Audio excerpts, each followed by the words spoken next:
ভাই আছেন? আপনাদের একটা বিষয় দেখাই, চলেন।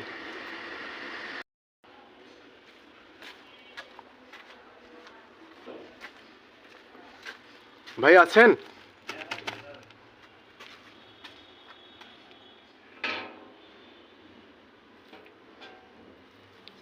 ওয়ালাইকুম আসসালাম। ভাই রুমে কি বাতি নেই নাকি?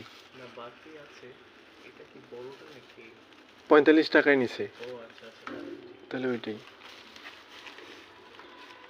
ভাই আপনি সবসময় এইরকম জীবনযাপন করেন কেন? না আমি কি কোনো সমস্যা? সমস্যা না, আছে কিছুদিন, দেখি কি হয় পরিস্থিতি। এই ভাইটি মাঝের মধ্যে আমাদের কাছে অর্ডার করে, বিভিন্ন ধরনের জিনিস অর্ডার করে। কখনো টিস্যু, শুধু একটা টিস্যুই অর্ডার করে।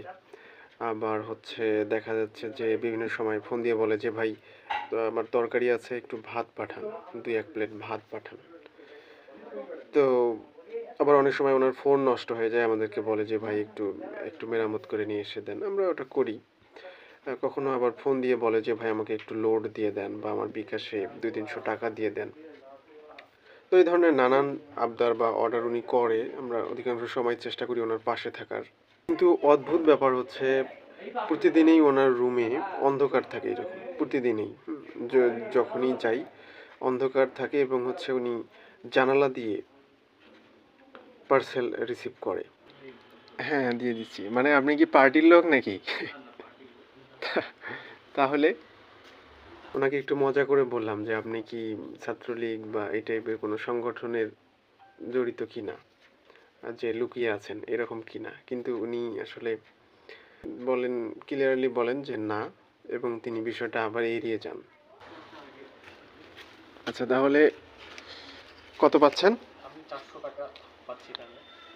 তো ওনার সাথে লেনদেন ক্লিয়ার করার পর আমি আমার মতো চলে যাচ্ছি, কিন্তু তখন ওনার মা বাসা থেকে বের হয়ে আসেন এবং আমার সাথে কথা বলতে শুরু করেন। আচ্ছা ভাই এরকম জীবনযাপন করে কেন? এতদিন ওর বাবা ছিল, 1 বছর হলো ওর বাবা মারা যাওয়ার। হুম। ওর বাবা মারা যাওয়ার আগে ওর ঘরের ভিতর থেকে আর বের হয় না। ওনার মা বলেন যে 1 বছর থেকে উনি বাসা থেকে বের হন না, এবং 1 বছর আগে ওনার বাবা মারা যান এবং সেই শোকেই অনেকটা তিনি এরকম হয়ে গেছেন। ওনার বাবা মারা যাওয়ার পর থেকে। 1 বছর হলে ওর বাবা মারা যায়। আপনার ছেলে তো না? আমার আপনার কয় ছেলে মেয়ে? আমার একটাই ছেলে। মানে কি বাবার শোকে কাতর হয়ে গেছে নাকি? ওনার মা যেটা বলল সেটা হচ্ছে যে 1 বছর থেকে ওনার বাবা মারা গেছে এবং 1 বছর থেকেই উনি ওই রকম। খাবার ওনার মা ভিতরে টেবিলের উপরে রেখে আসেন এবং উনি ওটাই খেয়ে থাকেন। আর উনি বাহিরে যান 2 মাস বা 3 মাস পর পর, অর্থাৎ ইমার্জেন্সি কিছু কাজে, যেমন চুল কাটা বা দাড়ি কাটা। এছাড়া তেমন কিছু তেমন বাইরে বেরোন না ওনার মায়ের, যেটা বক্তব্য আর কি। আচ্ছা আন্টি ঠিক আছে, হ্যাঁ। আচ্ছা, মনে কিছু না করবেন না না, না ঠিক আছে, বলবেন। ঠিক আছে। আমি চলে যেতে ধরছি তখন আন্টি আবার আমাকে একটু দাঁড় করায় এবং বলে যে সে কি বলল।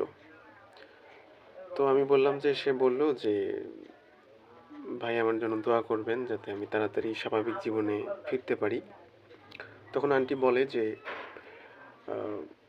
ডক্টরের কাছে নিয়ে গেছিলাম, ডক্টর বলছে খুবই সামান্য সমস্যা, খুবই সামান্য। যদি তাকে 1টা মাস ঠিকঠাকভাবে ট্রিটমেন্ট করা যায় তাহলে সে আবার স্বাভাবিক জীবনে ফিরে আসবে। কিন্তু ওনার মার যা বক্তব্য তা হচ্ছে উনি মোটেও ওষুধ খেতে চান না, এবং মানে এইসবের উপরে ওনার কোনো ইন্টারেস্ট নেই। উনি ওই রকমই আছে এবং ওই রকমই থাকতে চায়। আচ্ছা আচ্ছা আন্টি ঠিক আছে, বললেন তো। আমার কাছে বই দিয়ে না, বই দিয়ে না ঠিক আছে, ঠিক আছে, ধন্যবাদ।